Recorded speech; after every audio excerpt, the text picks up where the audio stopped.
Hello दोस्तों, मेरा नाम है कुलदीप मेघवाल और आज हम स्टार्ट कर रहे हैं साइंस की अध्याय 1 क्लास 9 का अध्याय 1 का पार्ट 2। इस अध्याय को हम 3 भागों में बांट के पढ़ेंगे। कल हमने कुछ पदार्थों के बारे में जाना था, पदार्थ के गुणों के बारे में जाना था। आज पदार्थ की अवस्थाओं के बारे में जानेंगे कि पदार्थ भौतिक रूप से कितनी अवस्थाओं में रहता है। इसके बारे में थोड़ा बहुत अध्ययन करेंगे। पदार्थ की मुख्यतः 3 अवस्थाएं होती हैं मुख्य रूप से, लेकिन अभी बड़ी कक्षाओं में जब आप जाओगे आगे पढ़ोगे तो इसमें 5 अवस्थाएं भी मिलेगी, लेकिन यहाँ पे हम केवल 3 अवस्थाओं का ही अध्ययन करेंगे। ये 3 अवस्थाएं कौन कौन सी होती हैं? एक होती है ठोस, एक होती है द्रव और एक होती है गैस। तो इन 3 अवस्थाओं के बारे में पढ़ेंगे। तो हम इन 3 अवस्थाओं को बांट लेते हैं। तो टॉपिक क्या डालोगे आप? पदार्थ की अवस्थाएं।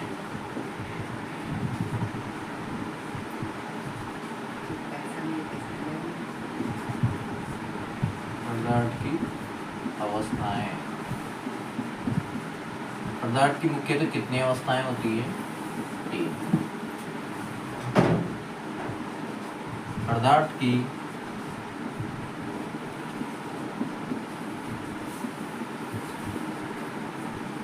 मुख्यतः 3 अवस्थाएं होती हैं। कौन कौन सी ये अवस्थाएं? नंबर 1 है ठोस। कौन सी? ठोस। ठोस को इंग्लिश में क्या बोलेंगे? सॉलिड। क्या बोलते हैं ठोस को इंग्लिश में? सॉलिड। नंबर 2 है द्रव। द्रव यानी तरल। द्रव यानी क्या होता है? तरल। नंबर 3 है गैस, यानी ठोस, द्रव और गैस। गैस द्रव को इंग्लिश में क्या बोलते हैं? लिक्विड। यानी ठोस, द्रव और गैस। इन अवस्थाओं में मुख्य अंतर होता है, यानी इनकी परिभाषाएं भी निकाल सकते हैं। ठोस किन्हें कहेंगे? जिसका आकार व आयतन दोनों निश्चित होता है। कल हमने पढ़ा था कि पदार्थ में 2 गुण होते हैं, एक आयतन का और एक द्रव्यमान का और एक आकार का। यानी जिसका आकार, आयतन और द्रव्यमान हो क्या कहलाता है? पदार्थ कहलाता है। तो ठोस किसे कहेंगे? जिसका आयतन व आकार। आयतन का मतलब इसमें कितनी, जो इसका पदार्थ है इसका टोटल कितना है, इसका आकार और आयतन यानी ये कितना है, ये भी निश्चित होता है। और आकार, जैसे ये पेन है, ये गोल है, ये बोर्ड है, ये चौकोर है, कुछ भी हो तो इसमें कुछ ना कुछ आयतन रहता है और कुछ ना कुछ इसका आकार रहता है। तो ठोस में दोनों ही क्या होते हैं? निश्चित होते हैं। द्रव में क्या होता है? द्रव यानी जल मान लो आप, तो जल को अगर इसका द्रव्यमान, इसका मतलब आयतन तो निश्चित होता है लेकिन आकार अनिश्चित होता है। आकार अनिश्चित कैसे होता है? जैसे मान लो जल को गिलास में लेंगे तो गिलास का आकार ले लेगा, जब इसको प्लेट में डालेंगे तो प्लेट का आकार ले लेगा। तो द्रव का आकार अनिश्चित होता है जबकि आयतन क्या होता है? निश्चित। गैस में दोनों ही क्या होते हैं? अनिश्चित होते हैं। क्यों?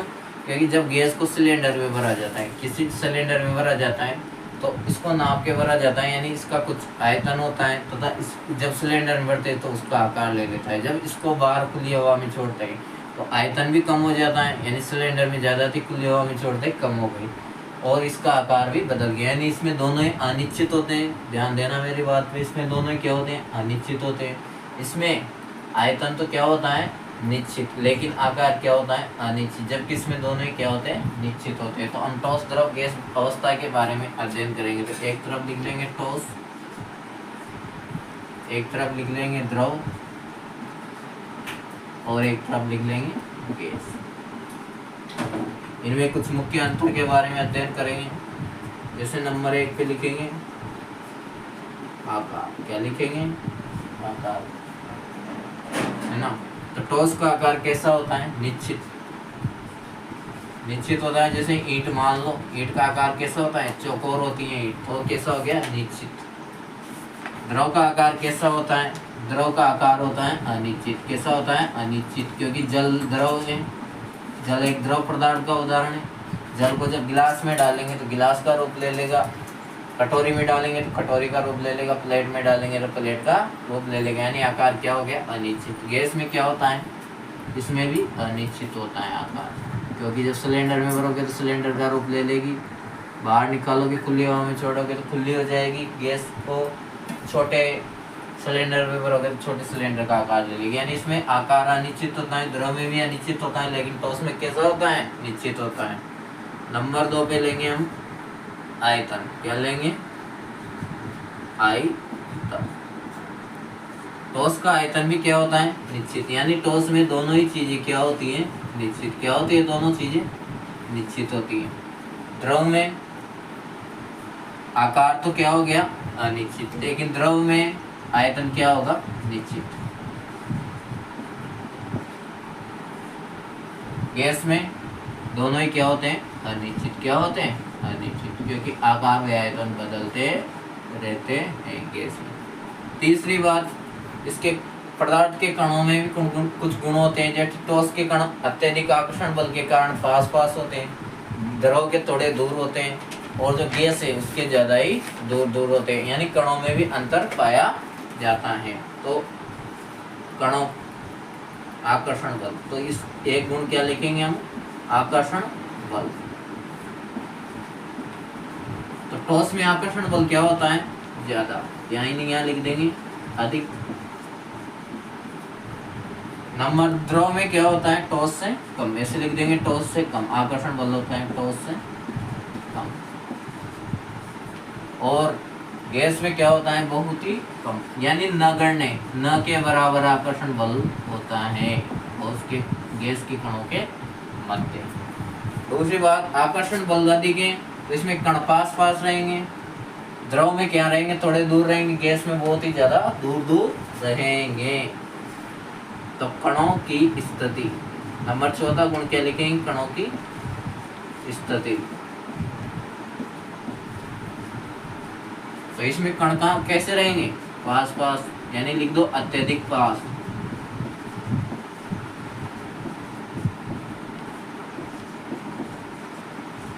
अत्यधिक पास पास रहेंगे। इसमें ठोस से थोड़े दूर, ठोस से तो थोड़े दूर रहेंगे, लेकिन गैस से क्या रहेंगे, कम दूर।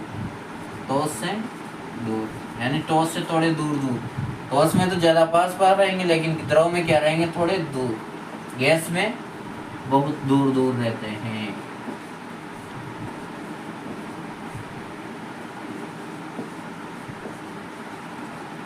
थोड़ा इनका चित्र बना के भी अध्ययन कर लेंगे। जैसे ठोस का चित्र कैसे बनेगा, इसमें कणों की स्थिति कैसी है, पास पास है, कण कैसे है, इसमें पास पास है। तो ये कण मान लो ठोस के, तो इसमें कणों की स्थिति ऐसी रहती है, यानी इसमें रिक्त स्थान नगण्य होता है, यानी कुछ भी रिक्त स्थान नहीं पाया जाता। ये ठोस में कणों की स्थिति को दर्शाता है चित्र, यानी ठोस में कणों का आकार एक दूसरे से बहुत नजदीक होते हैं, ठोस में कण। द्रव में ठोस से तो इसमें भी आकर्षण बल होता है, लेकिन ठोसों से कम होता है, गैस से ज्यादा होता है, इसलिए इसमें कण थोड़े दूर पाए जाएंगे। द्रव में उदाहरण किसका है, जल का। किसका है, जल का। गैस में कणों का आकार बहुत दूर दूर होता है, कैसे, बहुत दूर दूर। तो ये ठोस है, द्रव है और ये गैस है। आगे बात समझ में आया, तब एक बार समझ लेते हैं पदार्थ की मुख्यतः कितनी अवस्थाएं होती है, 3, ठोस, द्रव और गैस। ठोसों का आकार व आयतन दोनों क्या होते हैं, निश्चित, जबकि द्रव का आकार तो अनिश्चित होता है, लेकिन आयतन क्या होता है, निश्चित। गैस में दोनों क्या होते हैं, अनिश्चित। आकर्षण बल, ठोसों में कण पास पास होते हैं, अर्थात इनके कणों के मध्य आकर्षण बल ज्यादा होता है। द्रव में थोड़ा कम होता है, इसलिए थोड़े कण दूर दूर होते हैं। गैसों में आकर्षण बल का मान बहुत ही कम होता है, इसलिए कण भी बहुत ज्यादा दूर दूर होते हैं।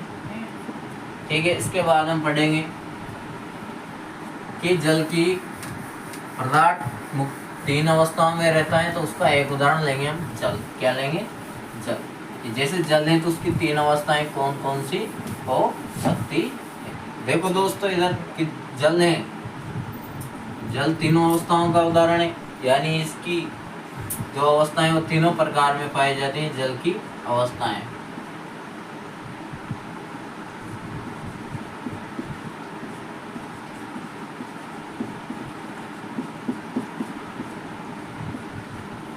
देखो ठोस रूप में, जब जल ठोस रूप में रहता है, जब जल ठोस रूप में रहता है, जब जल द्रव रूप में रहता है, जब जल गैस रूप में रहता है। ठोस में किस रूप में रहता है? बर्फ में। यानी जब जल को बहुत ज़्यादा ठंडा किया जाता है तो ये बर्फ का रूप ले लेता है। जब बर्फ से धीरे धीरे इसको गर्म किया जाता है, ये किया जाता है गर्म, ये गर्म करने का चिन्ह है। जब इस एरो के ऊपर ऐसा चिन्ह दिखाई दे, इसका मतलब है इस पदार्थ को गर्म कर रहे हैं। यानी जब बर्फ को गर्म किया जाता है, इसके कण दूर दूर गति करने लग जाते हैं, यानी द्रव का रूप ले लेता है। द्रव अवस्था में जल जल रूप में ही रहता है। जब इस जल को और ज़्यादा गर्म किया जाता है तो यह धीरे धीरे गर्म होकर वाष्प के रूप में बदलने लग जाता है। जल वाष्प बन के वायुमंडल में मिल जाता है। तो गैस रूप में किस में रहता है? जल वाष्प के रूप में रहता है। तो यह जल की तीनों अवस्थाओं।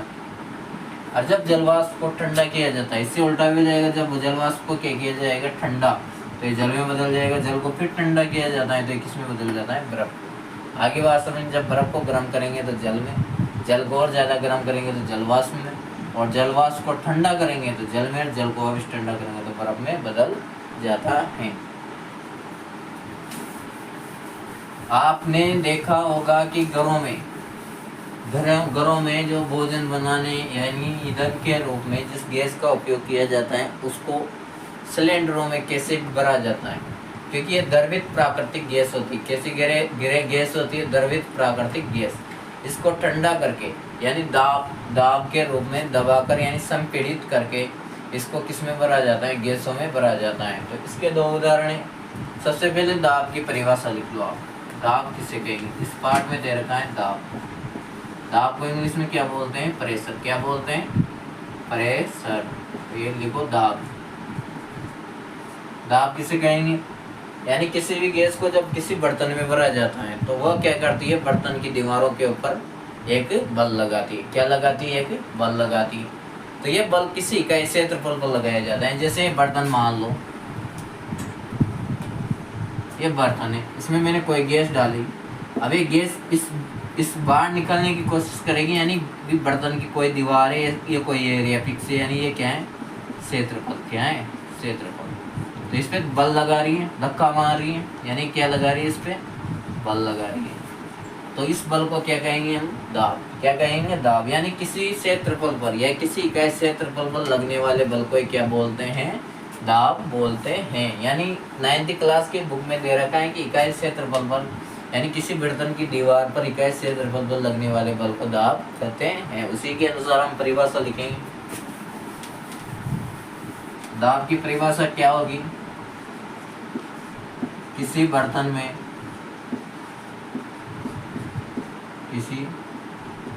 में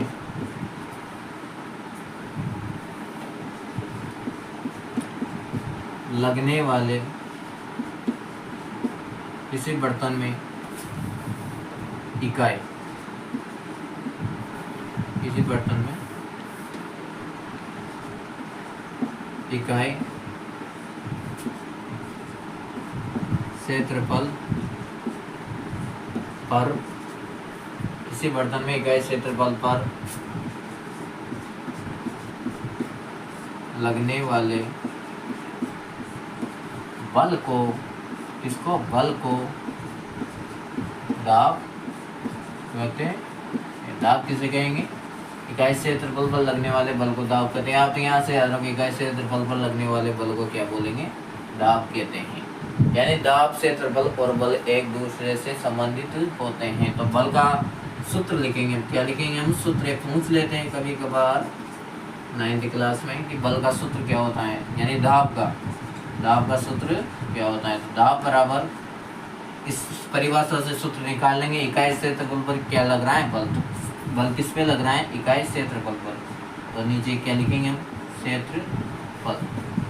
इस पे क्या लग रहा है? बल। क्या लग रहा है? बल। तो दाब का सूत्र क्या हो गया? बल बटा क्षेत्रफल। क्या हो गया? बल बटा क्षेत्रफल हो गया। अब इसका मात्रक निकालेंगे। क्या निकालेंगे? इसका मात्रक। किससे निकालेंगे? इसी सूत्र से निकालेंगे मात्रक। तो बल का मात्रक क्या होता है? न्यूटन। क्या होता है? न्यूटन। और क्षेत्रफल का मात्रक क्या होता है? Metre square. क्या होता है? Metre square.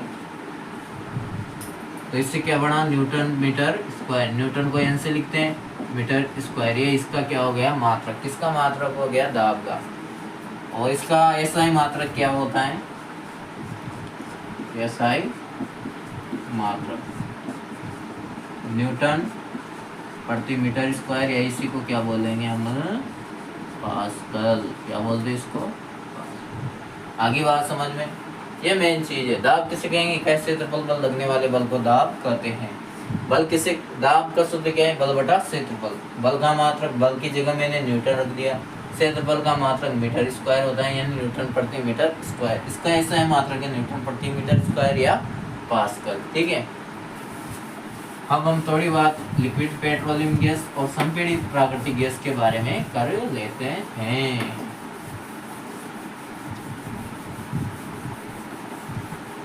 घरों में ईंधन के रूप में काम में आने वाली गैस का उदाहरण क्या है? Liquid petroleum gas.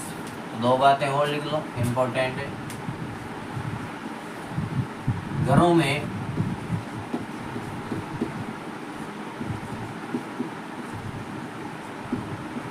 ईंधन के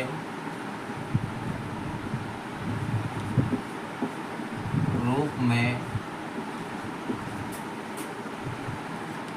काम आने वाली गैस। घरों में ईंधन के रूप में काम आने वाली गैस कौन सी है? एक क्वेश्चन पूछेगा आपसे डायरेक्टर। घरों में ईंधन के रूप में काम आने वाली गैस कौन सी है? द्रवीकृत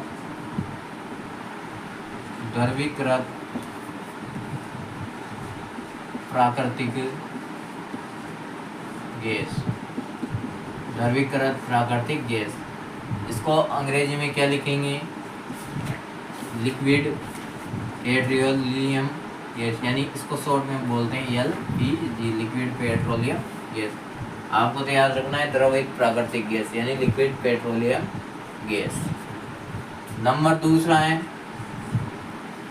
जब पेट्रोल में काम आती है या फिर वाहनों में ईंधन के रूप में काम आने वाली गैस कौन सी है? नंबर 2 पे वाहनों में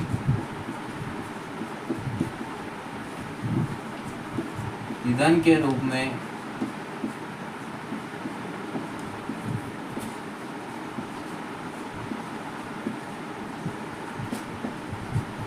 काम आने वाली गैस। अब वाहनों में ईंधन के रूप में काम आने वाली गैस कौन सी? जैसे घर में तो एलपीजी काम आती है, द्रवित प्राकृतिक गैस, लिक्विड पेट्रोलियम गैस, है ना। अब द्रवित पेट्रोलियम गैस या द्रवित प्राकृतिक गैस, तो इसको पेट्रोलियम कर लो।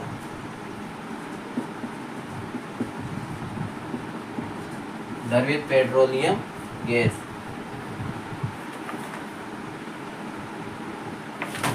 ठीक है। अब वाहनों में ईंधन के रूप में काम आने वाली गैस कौन सी है? सीएनजी, कंप्रेस्ड नेचुरल गैस, यानी संपीड़ित